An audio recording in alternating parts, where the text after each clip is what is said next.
અધ્યાયનો સ્વાધ્યાય શરૂ કરીએ છીએ. ડૉક્ટર ભગવાનદાસ મનસુખભાઈ મહેતા અધ્યાત્મ રાજચક્ર અને એની અંદરનું 74મું પ્રકરણ છે, સૌભાગ્યનું અપૂર્વ સમાધિ મરણ.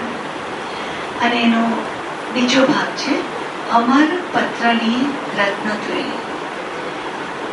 સૌભાગ્યને અપૂર્વ આત્મ જાગૃતિ આપનારી, અપૂર્વ અંતિમ આરાધના કરાવનારી, મહામુનીશ્વરોને પણ દુર્લભ અપૂર્વ સમાધિ મરણ નિપજાવનારી આ અમર પત્ર રત્નત્રયીના પ્રથમ પત્ર રત્નમાં પ્રથમ શ્રીમદ હિન્દી સમયસારનું સ્વભાવ જાગૃત દશાનું આ અપૂર્વ ભાવવાહી કાવ્ય મૂકે છે. ચિત્ર સારી ન્યારી પર જંક ન્યારો સેજ ન્યારી, ચાદરી भी न्यारी यहाँ झूठी मेरी थपना, अतीत अवस्था सैन निंद्रा वही को पहन, विद्यमान पलकन या में अब छपना, श्वास और सुपन दो निंद्रा की अलंग भूसे, सूजे अब अंग लखी आत्म दर्पना, त्यागी भयो चेतन अचेतनता भाव त्यागी, भाले दृष्टि खोली के संभाले रूप अपना, भाले दृष्टि खोली के संभाले रूप अपना. ચિત્રશાળા ન્યારી જુદી છે, એમાં પલંગ ન્યારો જુદો છે, તેમાં સેજ પથારી ન્યારી છે અને તે પર બિછાવેલી ચાદર પણ ન્યારી છે. આવો પર વસ્તુ સાથેનો મારો સંબંધ છે, એમાં મારી સ્થાપના કરવી, આત્મબુદ્ધિ કરવી જૂઠી છે. શયન અવસ્થા, સુષુપ્તિ અવસ્થા અતીત ભૂતકાળમાં હતી તે અતીત થઈ છે, વ્યતીત થઈ ગઈ છે. અજ્ઞાન નિંદ્રા વહી ગઈ, ચાલી ગઈ છે. હવે આગલી કોઈ પણ અવસ્થા રહી નથી કે જેમાં હવે આત્માને છુપાવવાનું રહ્યું હોય. શ્વાસ ચાલે છે તે અને સ્વપ્ન એ બંને નિંદ્રાથી પોતાનું અલગપણું બૂઝે છે, જાણે છે. હું ઊંઘી ગયો હતો તેમાં મને આ સ્વપ્ન આવ્યું હતું એવું નિંદ્રા અવસ્થાથી જુદું સ્વપ્ન અવસ્થાનું ભાન પોતાને રહે છે. તે મિથ્યા કલ્પનારૂપ સ્વપ્ન દશા પણ ચાલી ગઈ છે. હવે તો આત્માની જ્ઞાનરૂપ જાગ્રત દશા આવી છે. એટલે આત્મ દર્પણમાં લખીને લક્ષમાં લઈને પોતાના આત્માના સર્વ અંગ સૂજે છે. એટલે આમ સમ્યક દ્રષ્ટિ ભેદ જ્ઞાની પુરુષ અચેતનતા ભાવને ત્યાગીને ત્યાગી ચેતન બની દ્રષ્ટિ ખોલી અને દેખે છે, ભાળે છે તો પોતાનું આત્માનું સ્વરૂપ દેખે છે, સંભાળે છે. અર્થાત દેહરૂપ નો કર્મરૂપ ચિત્રશાળા ન્યારી જુદી છે. તે નો કર્મ ચિત્રશાળામાં મૂકેલો દ્રવ્ય કર્મરૂપ પલંગ જુદો છે. એટલે તે દ્રવ્ય કર્મ પલંગમાં મૂકેલી ભાવ કર્મરૂપ શૈયા જુદી છે. અને તે ભાવ કર્મ શૈયા પર પાથરેલી બહિર કર્મરૂપ સ્વજન પરિગ્રહ આદિ પ્રત્યે અહંત મમત્વ મિથ્યા કલ્પનારૂપ ચાદર પણ જુદી છે. આમ આત્મા જો ભાવ કર્મની અહમત્વ મમત્વની કલ્પનાથી પણ જુદો છે તો દ્રવ્ય કર્મથી નો કર્મથી તો અત્યંત જુદો છે. અને પર પરિગ્રહ આદિ બાહ્ય ભાવોથી તો અત્યંત જુદો છે. એટલે આ પરથી સાક્ષાત સમય સારભૂત શ્રીમદના દિવ્ય આત્માએ સૌભાગ્યના પરમ ભવ્ય આત્માને આત્મ જાગૃતિ આપતું ઉદ્બોધન કર્યું. હે સૌભાગ્યના આત્માને, તમે આ સ્વજન પરિગ્રહ આદિનો મોહ ચિંતવતા નહીં, રાગ દ્વેષ ચિંતવતા નહીં, અહમ મમ ચિંતવતા નહીં, બહિર્કર્મ, નો કર્મ, દ્રવ્ય કર્મ, ભાવ કર્મ આદિ સર્વ ઔપાધિક ભાવો એ તમારા નથી. માટે આ સર્વ ભાવોથી ભિન્ન તમારા મૂળ શુદ્ધ સમય સારભૂત સહજ આત્મ સ્વરૂપને જ ચિંતવજો અને અખંડ જાગૃતિમાં જ રહેજો. આમ વેદ વિજ્ઞાન કરાવી સમય સારભૂત શુદ્ધ આત્મ સ્વભાવમાં જાગૃત રહેવાનો સ્વભાવ જાગૃત દશાની આત્મ જાગૃતિ આપી શુદ્ધ આત્મ અનુભૂતિના અનુભવ ઉલ્લાસમાં રમણ કરનારા શ્રીમદ શુદ્ધ આત્માનો અનુભવ ઉત્સાહ પ્રેરતી દશા વર્ણવતું બીજું સમયસાર કાવ્ય ટાંકે છે. जैसो निर्भेद रूप निहचे अतीत हो तो तैसो निर्भेद अब भेद को न कहेंगो. दिसे कर्म रहित सहित सुख समाधान पायो निज थान फिर बाहिरे न बहेंगो. कब हो कदापि अपनो स्वभाव त्यागी करी राग रस राची के न पर वस्तु कहेंगो.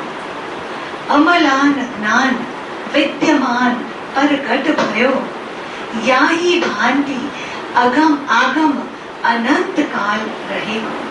याही भांति आगम अनंत काल रहेगो.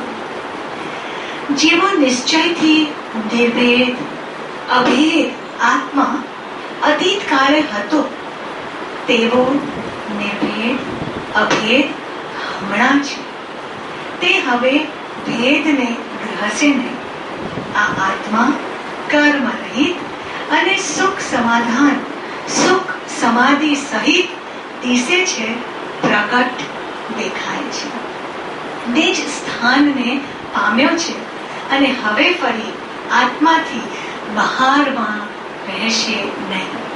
ક્યાંય પણ કદાપી પોતાનો એટલે આત્માનો સ્વભાવ ત્યાગી અને રાગ રસમાં રાચીને આ આત્મા પર વસ્તુને ગ્રહશે નહીં.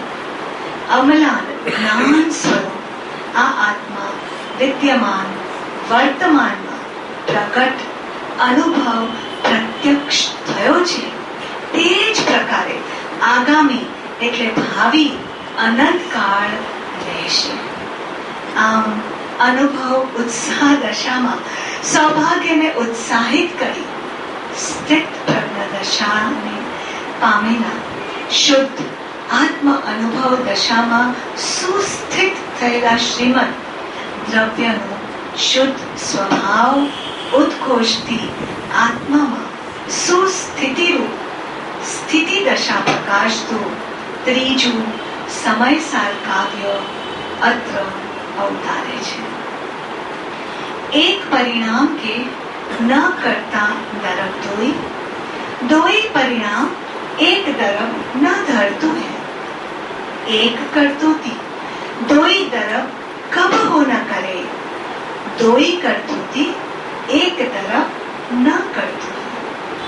जीव पुद्गल एक खेत अवगाही दो, अपने अपने रूप को न डरतु है. जड़ परिणामनी को करता है पुद्गल, चिदानंद चेतन स्वभाव आचरतु है. चिदानंद चेतन स्वभाव आचरतु है. एक परिणामना બે દ્રવ્ય કરતા હોય નહીં અને બે પરિણામ એક દ્રવ્ય ધારે નહીં. બે દ્રવ્ય મળી ક્યારે એક કરતૂત એટલે એક ક્રિયા કરે નહીં અને એક દ્રવ્ય બે કરતૂત બે ક્રિયા કરે નહીં.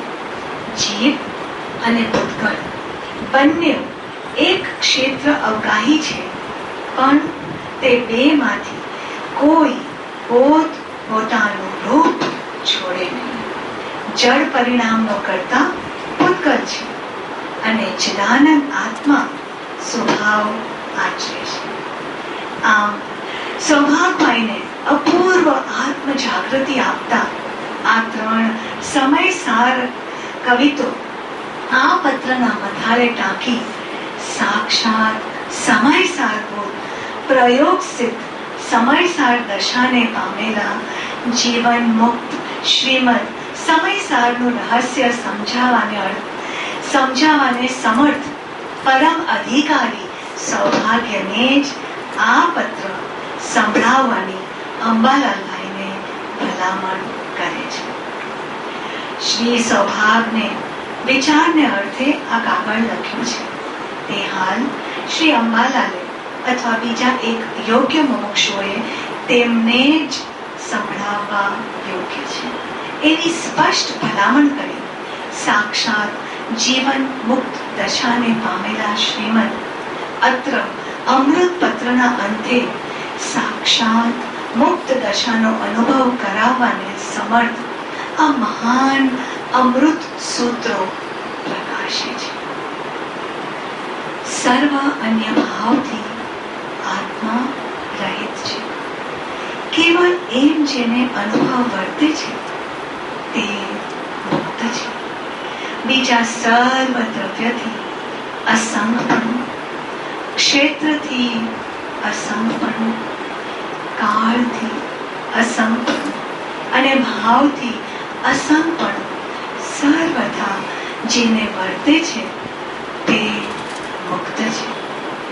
અટળ અનુભવ સ્વરૂપ આત્મા સર્વ દ્રવ્યથી પ્રત્યક્ષ જુદો ભાસવો ત્યાંથી મુક્ત દશા વર્તે છે. તે પુરુષ મૌન થાય છે. તે પુરુષ અપ્રતિબદ્ધ થાય છે. તે પુરુષ અસંગ થાય છે. તે પુરુષ નિર્વિકલ્પ થાય છે અને તે પુરુષ મુક્ત થાય છે. જેને ત્રણેય કાળને વિશે દેહ આદિથી પોતાનો કાંઈ પણ સંબંધ નહોતો એવી અસંગ દશા ઉત્પન્ન કરી તે ભગવાન રૂપ સત્પુરુષોને નમસ્કાર છે. તેથી આદિનો વિકલ્પ છોડી નિજ વિચારમાં વર્તવું એ જ કર્તવ્ય છે. શુદ્ધ સહજ આત્મસ્વરૂપ આવા અનુપમ સૂત્રોથી ગૂંથેલા આ અમૃત પત્રથી સૌભાગ્યનું અનન્ય પ્રતિ જાગરણ કરતા અપૂર્વ આત્મ જાગૃતિને પ્રેરતા નિષ્કારણ કરુણા સિંધુ શ્રીમદે સૌભાગ્યને સર્વ અન્ય ભાવથી મુક્ત આત્માનો અનુભવ કરવાનો, સર્વ દ્રવ્યથી, ક્ષેત્રથી, કાળથી અને ભાવથી સર્વથા અસંગપણો અનુભવવાનો મહાન કિમિયો બતાવી સર્વ દ્રવ્યથી પ્રત્યક્ષ ભિન્ન આત્મ અનુભવ પ્રત્યક્ષ કરવાનો મુક્ત દશા અનુભવી મૌન, અપ્રતિબદ્ધ, અસંગ અને નિર્વિકલ્પ થઈ મુક્ત થવાનો શુદ્ધ સહજાનંદ સ્વરૂપની આત્મ અનુભૂતિ કરવાનો પરમ અમૃત બોધ કર્યો છે. સદગુરુ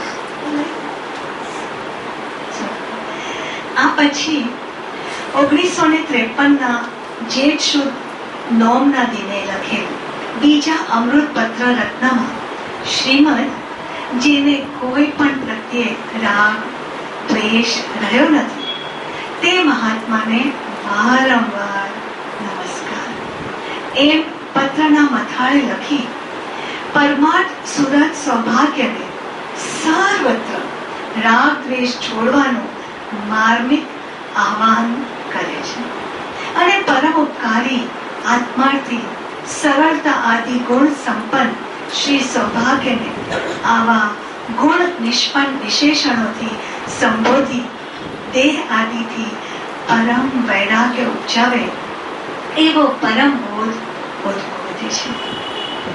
પરમ યોગી એવા શ્રી ઋષભદેવ આદિ પુરુષો પણ જે દેહને રાખી શક્યા નથી તે દેહમાં એક વિશેષપણું રહ્યું છે. તે એ છે કે તેનો સંબંધ વર્તે ત્યાં સુધીમાં જીવે અસંગપણું નિર્મોહપણું કરી લઈ અબાધ્ય અનુભવ સ્વરૂપ એવું નિજ સ્વરૂપ જાણી બીજા સર્વ ભાવ પ્રત્યેથી વ્યાવૃત છૂટા થવું કે જેથી ફરી જન્મ મરણનો ફેરો ના રહે. તે દેહ છોડતી વખતે જેટલા અંશે અસંગપણું નિર્મોહપણું યથાર્થ સમરસપણું રહે છે તેટલું મોક્ષ પદ નજીક છે એમ પરમ જ્ઞાની પુરુષનો નિશ્ચય છે. કંઈ પણ મન વચન અને કાયાના યોગથી અપરાધ થયો હોય જાણતા અથવા અજાણતા તે સર્વ વિનયપૂર્વક ખમાવું છું.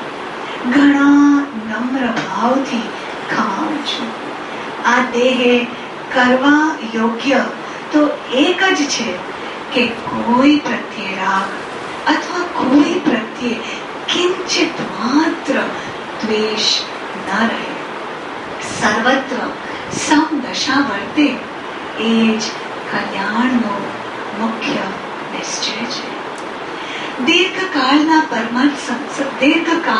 પરમાર્થ સત્સંગી પરમાર્થના અખંડ નિશ્ચય પરમાર્થ સખા હૃદયરૂપ શ્રી સૌભાગ્યની જાણે અંતિમ વિદાય લેતા હોય એમ આ પરમ ભાવવાહી રોમાંચક શબ્દોમાં સૌભાગ્યની અંતિમ ક્ષમાપના યાચી શ્રીમદે સૌભાગ્યને દેહ આદિનો અહમત્વ મમત્વ તોડાવી રાગ દ્વેષપણું છોડાવી અસંગપણું નિર્મોહપણું સમરસપણું જોડાવી આત્માની અમૃત અનુભૂતિમાં નિમજ્જન કરાવનારી કેવી અનુપમ અંતિમ આરાધના અત્ર અમૃત પત્રથી કરાવી છે.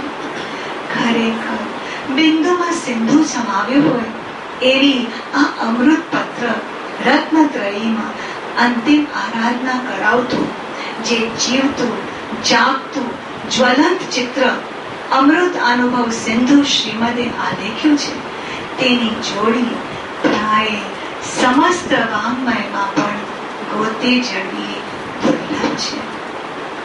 અને આ અમૃત પત્ર રત્નત્રયીના ત્રીજા પત્રમાં 1953 જેઠવદ છઠના દિને લખેલા સૌભાગ પરના છેલ્લામાં છેલ્લા પત્રમાં તો પરમ અમૃતાનુભૂતિ નિમગ્ન પરમ પુરુષ શ્રીમદ ઉપરોક્ત સમસ્ત વસ્તુ પર કળશ ચડાવતા હોય એમ પત્ર પ્રારંભે પરમ પુરુષની પરમ અદ્ભુત આત્મદશાનું આત્મસ્પર્શી વર્ણન કરતું પનારસીદાસજીનું આ સમયસાર કવિત મૂકે છે.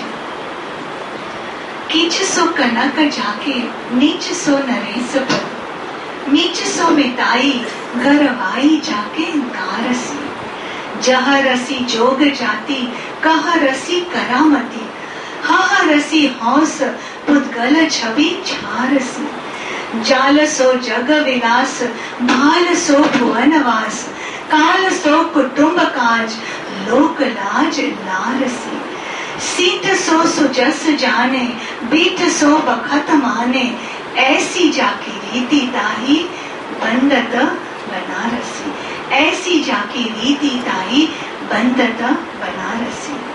અને તેનો અર્થ પણ અત્ર શ્રીમદ શ્રી મુખે પ્રકાશે છે. જે કંચનને કાદવ સરખું જાણે છે, રાજગાદીને નીચ પદ સરખી જાણે છે, કોઈથી સ્નેહ કરવો તેને મરણ સમાન જાણે છે, મોટાઈને લીપવાની કાર જેવી જાણે છે, ખીમિયા વગેરે જોગને ઝેર સમાન જાણે છે, સિદ્ધિ વગેરે ઐશ્વર્યને અશાતા સમાન જાણે છે. જગતમાં પૂજ્યતા થવા આદિ હોશને અનર્થ સમાન જાણે છે. પૂતગલની છબી એવી ઔદારિક આદિ કાયાને રાખ જેવી જાણે છે. કુટુંબના કાર્યને કાળ એટલે મૃત્યુ સમાન જાણે છે. લોકમાં લાજ વધારવાની ઈચ્છાને મુખની લાળ સમાન જાણે છે. કીર્તિની ઈચ્છાને નાકના મેલ જેવી જાણે છે અને પુણ્યના ઉદયને જે નિષ્ઠા સમાન જાણે છે. એવી જેની રીતિ હોય તેને બનારસીદાસ વંદના કરે છે. આમ પરમ પુરુષની અદ્ભુત દશાનો અદ્ભુત બોધ પ્રકાશી શ્રીમદ સૌભાગ્યને સર્વથા નિર્વિકલ્પપણો અને અસંગપણો જ રાખવાનો મહાન અંતિમ બોધ કરે છે. કોઈને અર્થે વિકલ્પ નહીં આણતા અસંગપણું જ રાખશો. જેમ જેમ સત્પુરુષના વચન તેમને પ્રતીતિમાં આવશે, જેમ જેમ આજ્ઞાથી અસ્થિ મિંજા રંગાશે, તેમ તેમ તે જીવ આત્મકલ્યાણને સુગમપણે પામશે એમ નિસંદેહતા છે ઇત્યાદિ. અને કેવળ અસંગ ઉપયોગે અથવા ઉપરોક્ત પરમ પુરુષની દશાના પ્રબળ અવલંબને આત્મસ્થિતિ કરાવવાનું રોમાંચિત કરે એવું પરમ ભાવવાહી પુનઃ ઉદ્બોધન કરે છે. વ્યવહાર અથવા પરમાર્થ સંબંધી કોઈ પણ જીવ વિશેની વૃત્તિ હોય તે ઉપશાંત કરી કેવળ અસંગ ઉપયોગે અથવા પરમ પુરુષની ઉપર કહી છે તે દશાના અવલંબનને આત્મસ્થિતિ કરવી એમ વિજ્ઞાપના છે. કેમ કે બીજો કોઈ પણ વિકલ્પ રાખવા જેવું નથી. જે કોઈ સાચા અંતઃકરણે સત્પુરુષના વચનને ગ્રહણ કરશે તે સત્યને પામશે, એમાં કાંઈ સંશય નથી. અને શરીર નિર્વાહ આદિ વ્યવહાર સૌના પ્રારબ્ધ પ્રમાણે પ્રાપ્ત થવા યોગ્ય છે. એટલે તે વિશે પણ કાંઈ વિકલ્પ રાખવા યોગ્ય નથી. જે વિકલ્પ તમે ઘણો કરીને સમાવ્યો છે તો પણ નિશ્ચયના બળવાનપણાને અર્થે દર્શાવ્યો છે. અને આ પરમ અમૃત પત્રના અંતે પરમ વિતરાગ શુદ્ધ ચૈતન્ય મૂર્તિ શ્રીમદ વિતરાગ દશા અને શુદ્ધ ચૈતન્ય સ્વરૂપ આત્મદશા ઉપદેશતા આ પરમ સુવર્ણ કળશરૂપ પરમ નિશ્ચય સ્વરૂપ કેવળ નિસંદેહ પરમ અમૃત વચનો ઉદ્બોધે છે. સર્વ જીવ પ્રત્યે સર્વ ભાવ પ્રત્યે અખંડ એક રસ વિતરાગ દશા રાખવી એ જ સર્વ જ્ઞાનનું ફળ છે. આત્મા શુદ્ધ ચૈતન્ય જન્મ જરા મરણ રહિત અસંગ સ્વરૂપ છે. એવા સર્વ જ્ઞાન સમાય છે. તેની પ્રતીતિમાં સર્વ સમ્યક દર્શન સમાય છે.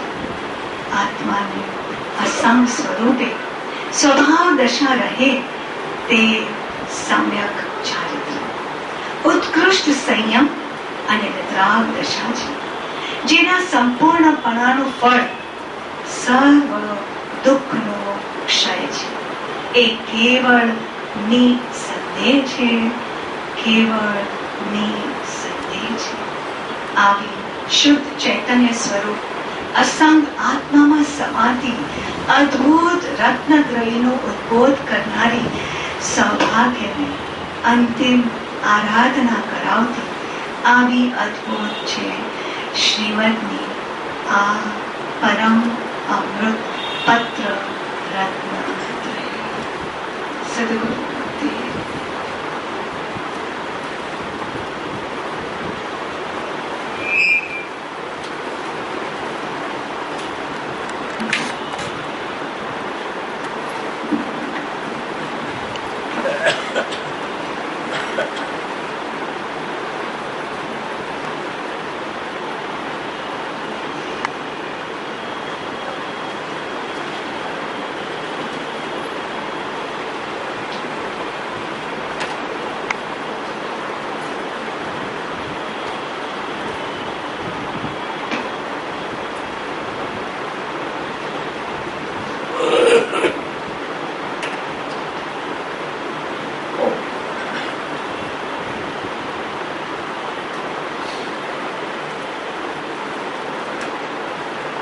વચનામૃતમાં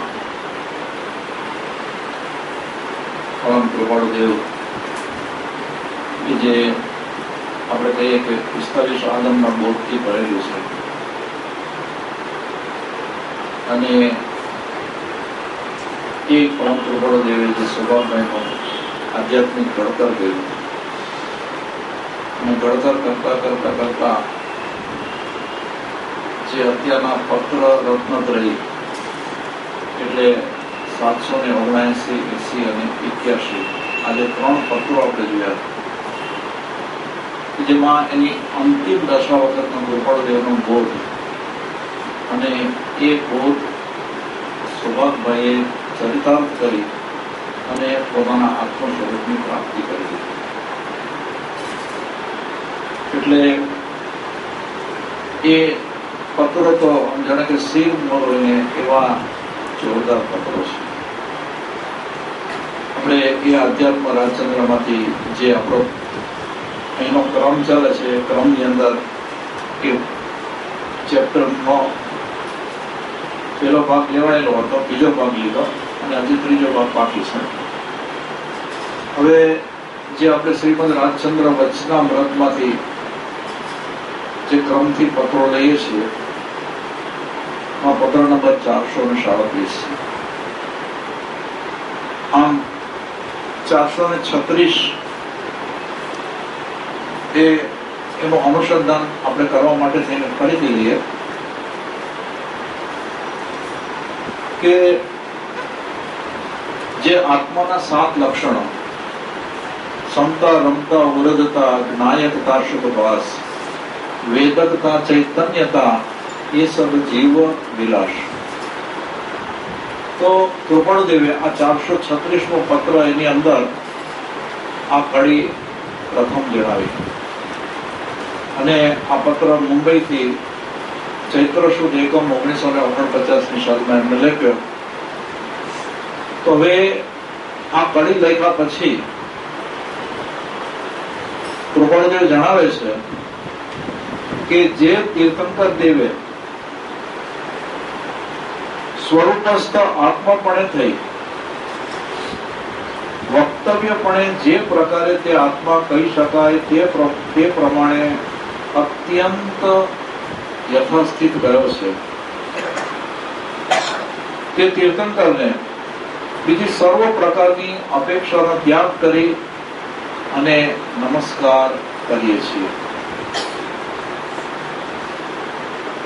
આ એક વાત કરી. હવે પૂર્વે ઘણા શાસ્ત્રોનો વિચાર કરવાથી તે વિચારના ફળમાં સત્પુરુષને વિશે જેના વચનથી ભક્તિ ઉત્પન્ન થઈ છે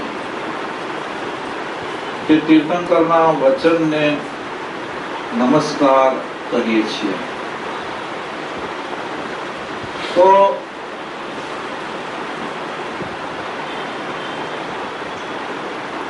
જે આત્મા વક્તવ્યપણે તીર્થંકર ભગવાન કહી શકાય એ પ્રમાણે એને યથાસ્થિત કર્યો એટલે નમસ્કાર કર્યા. આ બીજાની અંદર કે ઘણા શાસ્ત્રોનો વિચાર કરવાથી તે વિચારના ફળમાં સત્પુરુષને વિશે જેના વચનથી ભક્તિ ઉત્પન્ન થઈ તે તીર્થંકરના વચનને નમસ્કાર કરીએ છીએ. પછી ઘણા પ્રકારે જીવનો વિચાર કરવાથી તે જીવ આત્મરૂપ પુરુષ વિના જાણ્યો જાય એવો નથી એવી નિશ્ચળ શ્રદ્ધા ઉત્પન્ન થઈ તે તીર્થંકરના માર્ગ બોધને નમસ્કાર કરીએ છીએ. તો અહીંયા આ માર્ગ બોધ કે જેમાં ઘણા પ્રકારે જીવનો વિચાર કરવાથી તે જીવ આત્મરૂપ પુરુષ વિના જાણ્યો જાય એમ નથી આવી નિશ્ચળ શ્રદ્ધા ઉત્પન્ન થઈ તે તીર્થંકરના માર્ગ બોધને નમસ્કાર કરીએ છીએ. અને ચોથા નમસ્કાર કે ભિન્ન ભિન્ન પ્રકારે તે જીવનો વિચાર થવા અર્થે તે જીવ પ્રાપ્ત થવા અર્થે યોગ આદિ અનેક સાધનોનો બળવાન પરિશ્રમ કરીએ છતાં પ્રાપ્તિ ન થઈ, તે જીવ જે વડે સહજ પ્રાપ્ત થાય છે તે જ કેવા વિશે જેનો ઉદ્દેશ છે તે તીર્થંકરના ઉદ્દેશ વચનને નમસ્કાર કરીએ છીએ. તો આમ તીર્થંકરના આમ જે કંઈ પણ વચનો છે એ તીર્થંકરના જ છે, પણ અલગ અલગ અપેક્ષાએ જે વચનો છે એ રીતે નમસ્કાર કરી અને ઘણી બધી સૂચક વાત આ અધ્યાત્મ માર્ગની કૃપાળુદેવે આ પત્રની અંદર દર્શાવી કે જેની અંદર પેલા સમતા રમતા ઉરજતા એ આત્માના 7 લક્ષણો જેનો હતું પદ એની અંદર, એટલે કે એ પદની એક કડી એમાં એમને જણાવી. અને આમ આ પત્ર અપૂર્ણ રહ્યો. હવે આપણે ક્રમમાં જે પત્ર આવે છે એ 437 કે આ જગતને વિશે જેને વિશે વિચાર શક્તિ વાચા સહિત વર્તે છે એવા મનુષ્ય પ્રાણી કલ્યાણનો વિચાર કરવાને સર્વથી અધિક યોગ્ય છે. વિચાર શક્તિ વાચા સહિત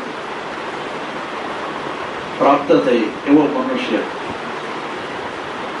એટલે 5 જ્ઞાનેન્દ્રિય અને 6ઠું મન, આ જેને પ્રાપ્ત થયું છે એ 6ઠું મન એ પણ સંગની મન, એ મનુષ્ય અને આત્મકલ્યાણનો સૌથી વિચાર એ મનુષ્ય શરીરથી જ થઈ શકે. હવે આ મનુષ્ય શરીરની મહત્તા દર્શાવે. હવે કૃપાળુદેવ તથાપી કહી અને જણાવે છે કે તથાપી પ્રાય જીવને અનંતી વાર મનુષ્ય પણ મળ્યા છતાં તે કલ્યાણ સિદ્ધ થયું નથી. જેથી વર્તમાન સુધી જન્મ મરણનો માર્ગ આરાધવો પડ્યો છે. હવે આપણને બધાને અનંતી વાર મનુષ્ય શરીર તો મળ્યું છે, પણ હજુ આપણે જન્મ મરણ કરતા એવા છીએ અને અત્યારના પણ આ મનુષ્ય શરીર ધારણ કરીને તો અહીંયા બેઠેલા જ છીએ. એટલે આમ જન્મ મરણ ચાલુ છે તો અનાદિ એવા આ લોકને વિશે જીવની અનંત કોટી સંખ્યા છે. સમયે સમયે અનંત પ્રકારની જન્મ મરણ આદિ સ્થિતિ તે જીવોને વિશે વર્ત્યા કરે છે. તેવો અનંત કાળ પૂર્વે વ્યતીત થયો છે અને અનંત કોટી જીવના પ્રમાણમાં આત્મ કલ્યાણ જેને આરાધ્યું છે કે જેને પ્રાપ્ત થયું છે એવા જીવો અત્યંત થોડા થયા છે. વર્તમાને તેમ છે અને હવે પછીના કાળમાં પણ તેવી જ સ્થિતિ સંભવે છે તેમાં જ છે. આ મનુષ્ય શરીરની મહત્તા દર્શાવી અને છતાં પણ જીવના જન્મ મરણના ફેરા ટળ્યા હતા.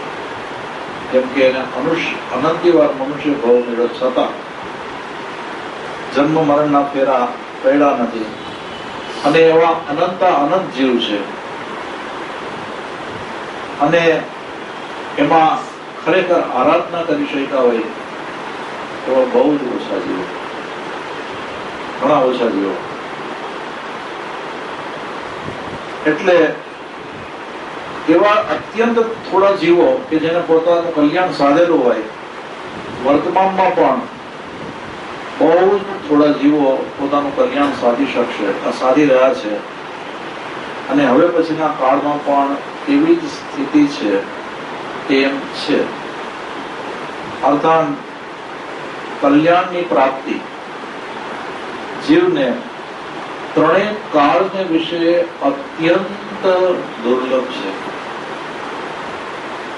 એવો જે શ્રી તીર્થંકર દેવ આદિ જ્ઞાનીનો ઉપદેશ એ સત્ય છે. કૃપાળુદેવ પોતાના અનુભવથી આ વાત સત્ય છે એમ જણાવી રહ્યા છે. કેમ કે કલ્યાણની પ્રાપ્તિ ત્રણેય કાળને વિશે અત્યંત દુર્લભ કીધી. આવી જીવ સમુદાયની જે ભ્રાંતિ તે અનાદિ સંયોગે છે એમ ઘટે છે એમ જ છે. તે ભ્રાંતિ જે કારણથી વર્તે છે તે કારણમાં મુખ્ય બે પ્રકાર જણાય છે, એક પારમાર્થિક અને વ્યવહારિક. આમ એ વચન થોડું લાંબુ છે, આપણે અહીંયા કટ કરીએ. તો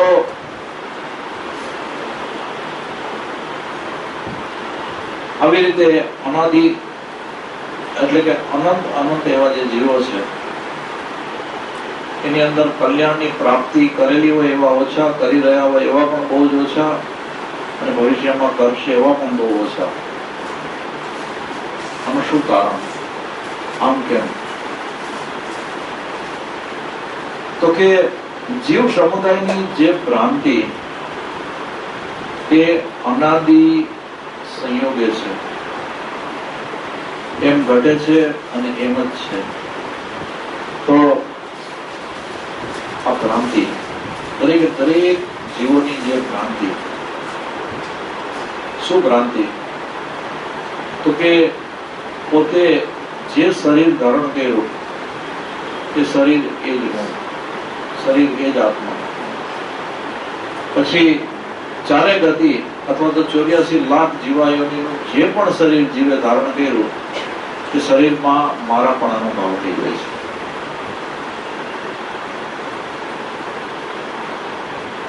તો આ ભ્રાંતિ અનાદિ કાળથી ચાલી આવે છે. પ્રબળદેવ કે છે કે અનાદિ સંયોગે છે એમ ઘટે છે એમ જ છે. તે ભ્રાંતિ જે કારણથી વર્તે છે તે કારણના મુખ્ય બે પ્રકાર જણાય છે. આમ તો આપણે આ ભ્રાંતિ કાઢવી છે અને પ્રબળદેવ આમ બહુ ઓછા જીવો કલ્યાણ સાધી રહ્યા છે. સાધી લીધું એની વાત છોડી દઈએ. સાધી રહ્યા છે અને સાધશે એમાં આપણે ક્યાં ફિટ થવું છે? પેલી વાત સાધી રહ્યામાં આવું છે કે સાધશું એમાં આવું છે. તો સાધી રહ્યામાં જો આવવું હોય તો એ ભ્રાંતિ જે કારણથી વર્તે છે તે કારણના મુખ્ય બે પ્રકાર જણાય છે, એક પારમાર્થિક અને એક વ્યવહારિક. અને તે બે પ્રકારનો એકત્ર અભિપ્રાય જે છે તે એ છે કે આ જીવને ખરી મુમુક્ષુતા આવી નથી. એક અક્ષર સત્ય પણ તે જીવમાં પરિણામ પામ્યો નથી. સત્પુરુષના દર્શન પ્રત્યે જીવને રુચિ થઈ નથી અને તેવા જોગે સમર્થ અંતરાયથી જીવને તે પ્રતિબંધ રહ્યો છે. અને તેનું સૌથી મોટું કારણ અસત્સંગની વાસનાએ જન્મ પામ્યું એવું નીડ ઈચ્છાપણું અને અસત દર્શનને વિશે સત દર્શન રૂપ ભ્રાંતિ તે છે. તો હવે આ બે કારણ, પારમાર્થિક અને વ્યવહારિક, અને બંનેનો એકત્રિત અભિપ્રાય કે છે કે આ જીવને ખરી મુમુક્ષુતા આવી નથી. અરે ભાઈ, અમે તો મુમુક્ષુ છીએ. અને પ્રબળદેવ કે છે મુમુક્ષુતા આવી નથી તો અમે તો મુમુક્ષુ છીએ, અમે તો અમારું કલ્યાણ સાધી જ રહ્યા છીએ એમ તરત જ આમ જીવ કે ને અંદરથી એનો અભિમાન ઉભું આમ ઉછળે. પણ મુમુક્ષુ ટાઇટલ મળ્યું એટલે મુમુક્ષુતા આવી ગઈ એવું તો નથી ને.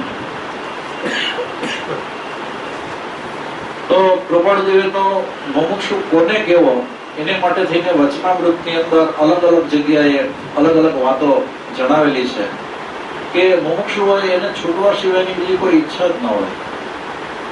એમાં પાછળ તીવ્ર મુમુક્ષુની વ્યાખ્યા તો એનાથી પણ વધારે સૂક્ષ્મ રીતે કરી. પણ જે આરાધક જીવના અંદર દયા, શાંતિ, સમતા, ક્ષમા, સત્ય, ત્યાગ, વૈરાગ્ય આવા જે ગુણો આવે ને એ પાછા સહજ રીતે એના જીવનની અંદર એ ગુણો વર્તતા હોય, એ મુમુક્ષુ છે, એ સાચો મુમુક્ષુ છે. તો આવી ભાવના કે મારે તો કોઈ પણ રીતે આ બધાથી છૂટવું છે, એવી ભાવના દરેક જીવ પોતાની જાતને પૂછે કે એવી ભાવના સતત રહ્યા કરે છે. અને આ 7 ગુણો જે કીધા, દયા, શાંતિ, સમતા, ક્ષમા, સત્ય, ત્યાગ ને વૈરાગ્ય, આમાંથી કયા ગુણ કેટલા પ્રમાણમાં છે? તો આ મુમુક્ષુતા, આ એક વાત, કે ખરી મુમુક્ષુતા આવી નથી. આ એક વાત, એક અક્ષર સત્ય પણ તેના જીવનમાં પરિણામ પામ્યું નથી.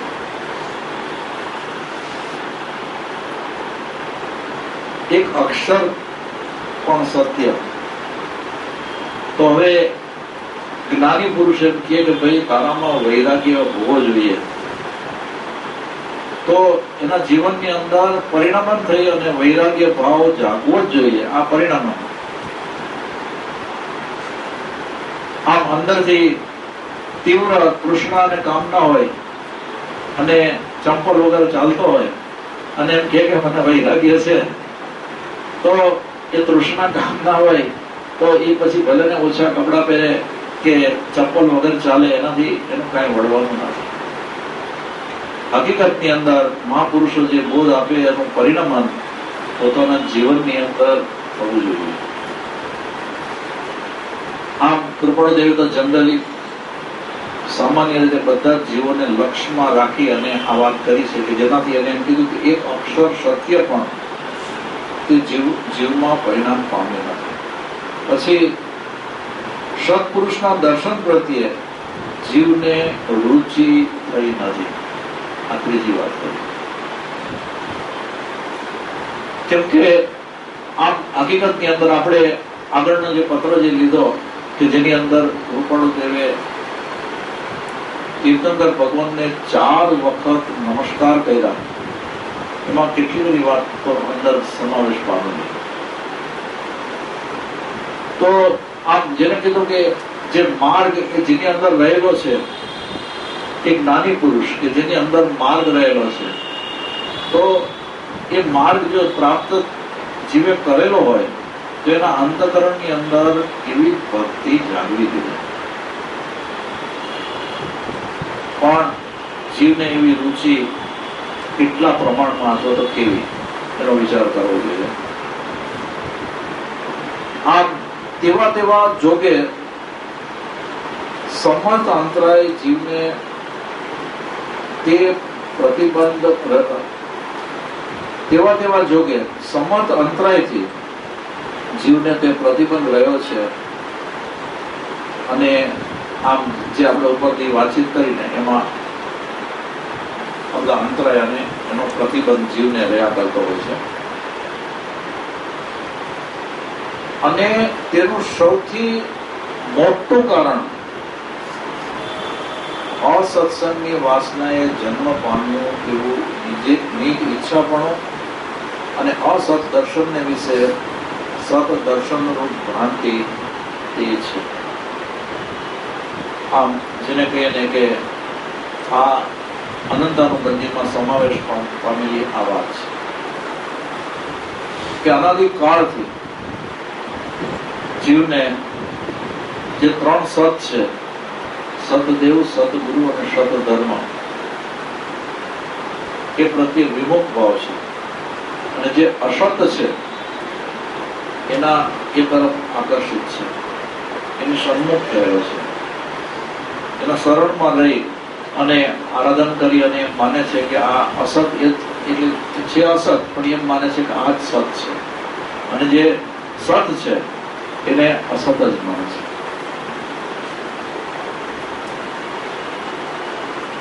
તો સૌથી મોટું કારણ અસત્સંગની વાસનાએ, આનું કારણ અસત્સંગ જન્મ પામ્યો એવું નિજ ઈચ્છાપણું કે જેમાં પોતાનું અહમ અને અસત દર્શનને વિશે સત દર્શનરૂપ ભ્રાંતિ એ છે.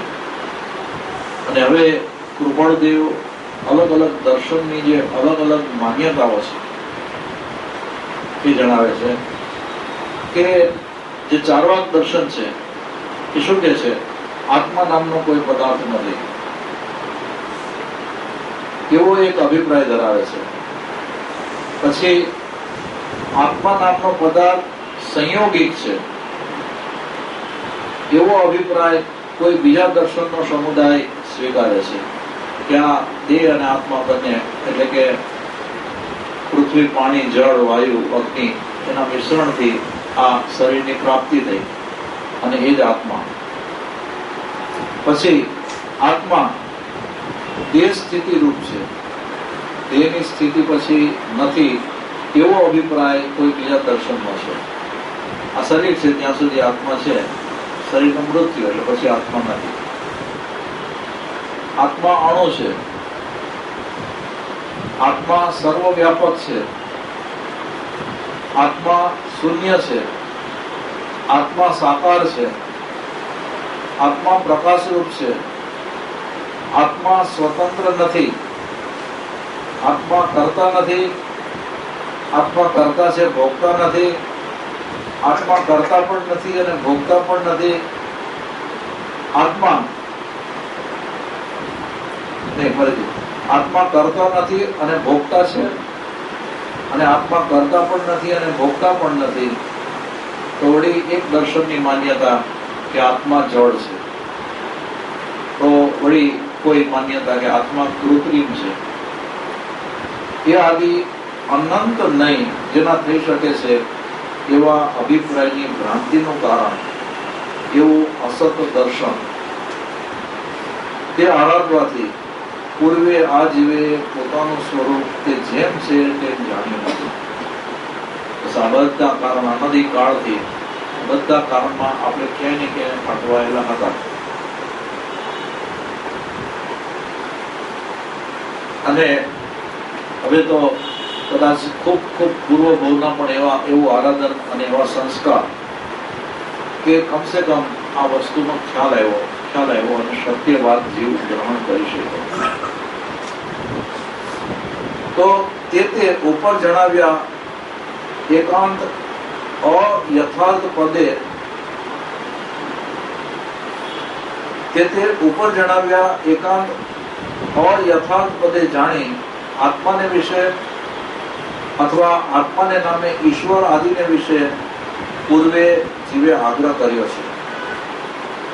એવું જે અસત્સંગ, નિજ ઈચ્છાપણું અને મિથ્યા દર્શનનું પરિણામ તે જ્યાં સુધી મટે નહીં ત્યાં સુધી આ જીવ ક્લેશ રહિત એવો શુદ્ધ અસંખ્ય પ્રદેશાત્મા મુક્ત થવો ઘટતો નથી. બસ આ જે વિપરીત માન્યતા છે, અસત્સંગમાંથી ઉભી થયેલી વિપરીત માન્યતા કે જેમાં અસત્સંગની સાથે સાથે નિજ ઈચ્છા પણ મિથ્યા દર્શન આ બધાનું પરિણામ, બધા સંસ્કાર અંદર થોડા ઘણા પણ વ્યવહાર ના જોઈએ, બધા નાબૂદ થઈ જવા જોઈએ. અને તે અસત્સંગ આદિ ટાળવાને અર્થે સત્સંગ જ્ઞાનીની આજ્ઞાનું અત્યંત અંગીકૃતપણું અને પરમાર્થ સ્વરૂપ એવું જે આત્માપણું તે જાણવા યોગ્ય છે. તો આ જે અનાદિકાળથી ચાલતું હતું અસત્સંગ અને એનાથી બધું વિપરીત પણ એ ટાળવાને અર્થે પેલું સત્સંગ, બીજું જ્ઞાનીની આજ્ઞાનું અત્યંત અંગીકૃતપણું અને પરમાર્થ સ્વરૂપ એવું જે આત્માપણું એ જાણવા યોગ્ય છે. પેલા તો હકીકતની અંદર સત્સંગ થાય એટલે જ્ઞાની કેવા કહેવાય એનો થોડો ઘણો તો ખ્યાલ આવે, અને પછી એવા જો જ્ઞાની પુરુષનો જોગ થાય તો એ જ્ઞાની પુરુષને ઓળખી અને એના પ્રત્યે શ્રદ્ધા કરે, સમર્પિત ભાવ કરે અને પછી આજ્ઞાનું આરાધન નિષ્ઠાપૂર્વક કરવા લાગે તો અનુક્રમે એ પોતે પોતાના આત્મ સ્વરૂપને ઓળખી શકે. એટલે કે અનાદિકાળથી ચાલી આવતી જે ભ્રાંતિ, એના જે સંસ્કાર એને નાબૂદ કરી અને પોતાના આત્મ સ્વરૂપની પ્રાપ્તિ કરી શકે. પૂર્વે ગયા એવા જે તીર્થંકર આદિ જ્ઞાની પુરુષો, તેમને ઉપર કઈ એવી જે ભ્રાંતિ, તેનો અત્યંત વિચાર કરી, અત્યંત એકાગ્રપણે, તન્મયપણે જીવ સ્વરૂપનો વિચાર કરી, જીવ સ્વરૂપે શુદ્ધ સ્થિતિ કરી છે, તે આત્મા અને બીજા સર્વ પદાર્થો તે શ્રી તીર્થંકર આદિએ સર્વ પ્રકારની ભ્રાંતિ રહિતપણે જાણવાને અર્થે અત્યંત દુષ્કર એવો પુરુષાર્થ આરાધ્યો છે. તો હવે આ તીર્થંકર ભગવંતો કે જે તીર્થંકર થયા, એવા તીર્થંકર આદિ જ્ઞાની પુરુષોએ તેમને ઉપર કઈ એવી જે ભ્રાંતિ, આપણે આખી ભ્રાંતિનું સ્વરૂપ ભલે ટૂંકાણની અંદર જોયું, અને અભ્યાસી જીવો છે એટલે આ ટૂંકાણની અંદર પણ સમજવામાં મુશ્કેલી ન પડે, સમજાઈ જાય. તો એવી જે ભ્રાંતિ, તેનો અત્યંત વિચાર કરી, અત્યંત એકાગ્રપણે, તન્મયપણે જીવ સ્વરૂપનો વિચાર કરીને, આત્મ સ્વરૂપ, આત્મા કેવો છે એનો વિચાર કરી, અને જીવ સ્વરૂપે શુદ્ધ સ્થિતિ કરી છે, પોતાના અંતકરણને શુદ્ધ બનાવ્યો, સ્વરૂપને શુદ્ધ બનાવ્યો. તે આત્મા અને બીજા સર્વ પદાર્થો તે શ્રી તીર્થંકર આદિએ સર્વ પ્રકારની ભ્રાંતિ રહિતપણે જાણવાને અર્થે અત્યંત દુષ્કર એવો પુરુષાર્થ આદર્યો છે.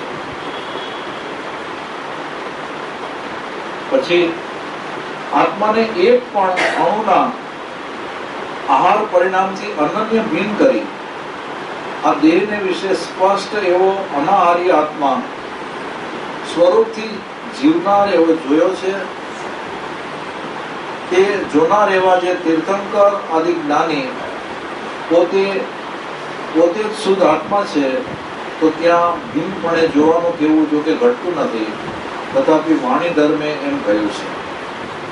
તો હવે આવો પુરુષાર્થ કર્યા પછી તીર્થંકર ભગવંતે એ પોતાના આત્માને કેવો અસંગ બનાવ્યો કે આત્માને એક પણ અણુના આહાર પરિણામથી અનન્ય ભિન્ન કરી,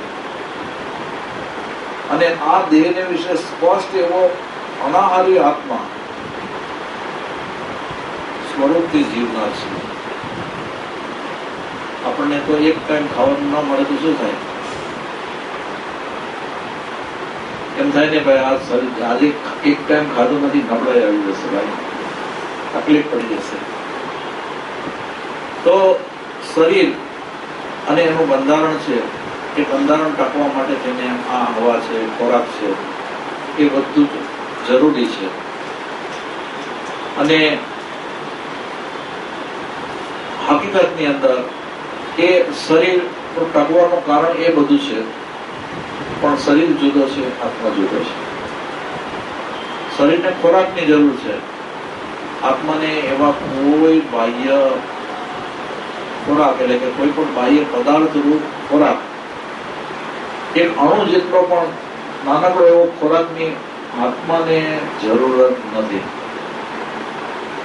તો આપણને એમ થાય કે ભાઈ એને આ કાંઈ જરૂરત નહીં, તો એ આત્મા જીવે કેમ, એનું સ્વરૂપ ટકાવી કેમ શકે? બસ આ આપણું જે આત્મ સ્વરૂપ છે ને, એની આ ખૂબી છે કે પોતે પોતાના સ્વરૂપથી જ જીવનારો છે, પોતાના આત્મ સ્વરૂપથી જે જીવનારો, એને બીજા કોઈ બાહ્ય પદાર્થની જરા પણ જરૂરત નથી. ન ખોરાક જોઈએ, ન પાણી જોઈએ, ન હવા જોઈએ, કે એવી કોઈ પણ બીજી વસ્તુ બાહ્ય પદાર્થના આધારની આત્માને જરૂરત નથી. એ તો જે પણ પોતાનું આત્મ સ્વરૂપ છે, બસ એનાથી એ ત્રણેય કાળ ચૈતન્ય રૂપ જ રહે છે, સદા ચૈતન્ય.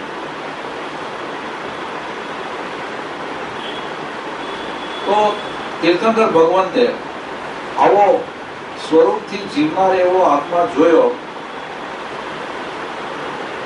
તો હવે આમ એને જોયો એમ કીધા પછી હવે એક કોટીના મહાપુરુષને માટે આ જે વચન કીધા આપણને સમજી શકીએ એટલા માટે. પણ કે છે તે જોનાર એવા જે તીર્થંકર આદિ જ્ઞાની પોતે જ શુદ્ધ આત્મા છે, તો ત્યાં ભિન્નપણે જોવાનું કેવું જો કે ઘટતું નથી. તથાપિ વાણી ધર્મે જગતના જીવો આ સમજી શકે એટલા માટે આમ કહેવામાં આવેલું છે.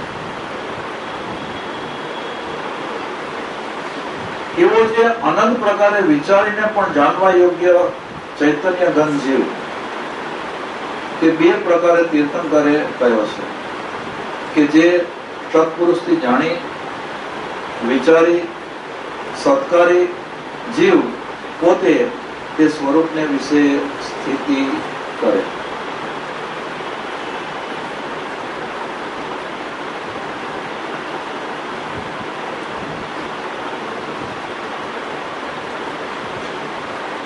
તો હવે આમ હકીકતની અંદર આપણો આત્મા કેવો છે, દ્રવ્યથી આત્મદ્રવ્યથી આપણે જો થોડો ઘણો અભ્યાસ કરીએ તો આપણને આમ શુદ્ધ બુદ્ધ ચૈતન્ય જ્ઞાન સ્વયં જ્યોતિ શુદ્ધાન અજર અમર અવિનાશીને દેહાતીત સ્વરૂપ, આ બધા જે આત્માના લક્ષણ છે અને એનાથી એ બધી વસ્તુથી પર છે તેવો પણ આપણને ખ્યાલ આવે છે.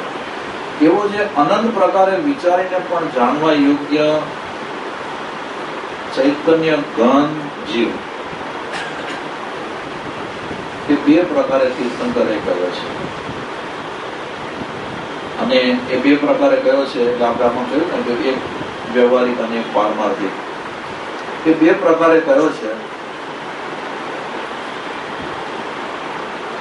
કે જે સત્પુરુષથી જાણી, હવે આની અંદર પછી મૂળ ધર્મમાં આવવાની વાત કે આપણે આપણી બુદ્ધિથી નથી જાણવાનું, જ્ઞાની પુરુષથી જાણવાનું છે, સત્પુરુષથી જાણવાનું છે. સત્પુરુષથી જાણી એના ઉપર વિચાર કરવાનો, વિચારી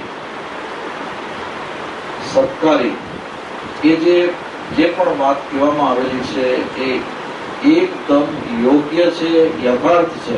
કદાચ મારી બુદ્ધિ એ સમજવા માટે શક્તિમાન નથી, પણ એ વાત સંપૂર્ણ શક્ય છે. આ શ્રદ્ધાના જોડે જીવે આ વાતને સત્કારવાની છે. આમ સત્કારી જીવ પોતે તે સ્વરૂપને વિશે સ્થિતિ કરે. આવી સ્થિતિ પછી આપણે આપણા માટે કરવાની છે.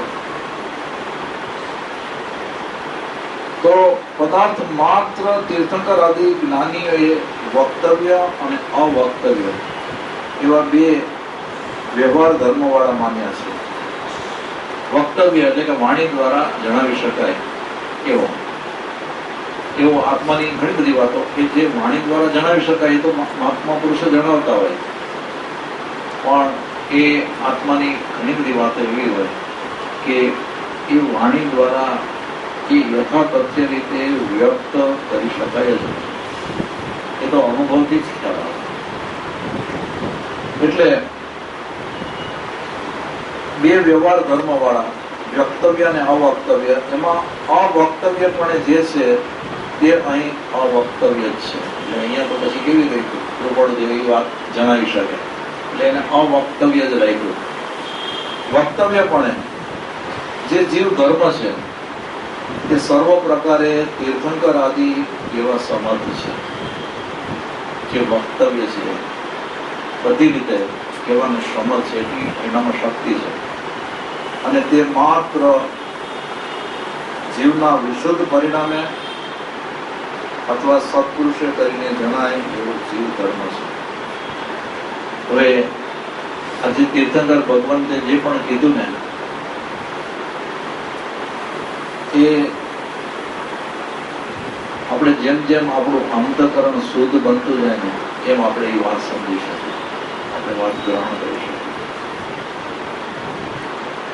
જો અંતઃકરણની અંદર અશુદ્ધિ વારંવાર ભરેલી હોય તો આ જે પણ મહાપુરુષો કહેવા માંગે છે, તીર્થંકર ભગવંત તો વક્તવ્ય પણ જેટલું કહેવાય એટલું કહેવાના, પણ શુદ્ધ જીવ છે ને એ જ યથાતથ્ય રીતે એ વાતને ગ્રહણ કરી શકે. એટલે કાં તો પોતે આંતરિક રીતે શુદ્ધ થવાનો, અને એ શુદ્ધતાની જેને શરૂઆત કરી છે, અઘરું લાગે છે, મુશ્કેલ તો લાગે છે, પણ શરૂઆત કરી છે, એને તો કે એને સત્પુરુષે કરી અને જણાય એવો એ જીવ ધર્મ છે. એક જ્ઞાની પુરુષ જે પ્રમાણે જણાવે એ પ્રમાણે એ વાત એને સ્વીકારી લેવી જોઈએ. અને તે જ ધર્મ તે લક્ષણે કરી અને અમુક મુખ્ય પ્રકારે કરી અને તે દોહાને વિશે કર્યો છે. અને આ જે દોહો છે, સમતા, રમતા, વૃદ્ધતા, નાયકતા, શુભપાસ, વેદકતા, ચૈતન્યતા, એ સબ જીવો બધા છે. તો દ્રૌપદદેવ કે છે, અને તે જ ધર્મ તે લક્ષણે કરી અને અમુક મુખ્ય પ્રકારે કરી અને તે દોહાને વિશે કહ્યો છે. અત્યંત પરમાર્થના અભ્યાસે તે વ્યાખ્યા અત્યંત સ્ફોટ સમજાય છે. અને તે સમજાય આત્મપણું પણ અત્યંત પ્રગટે છે. તથાપિ યથા અવકાશ અત્ર તેનો અર્થ લખ્યો છે.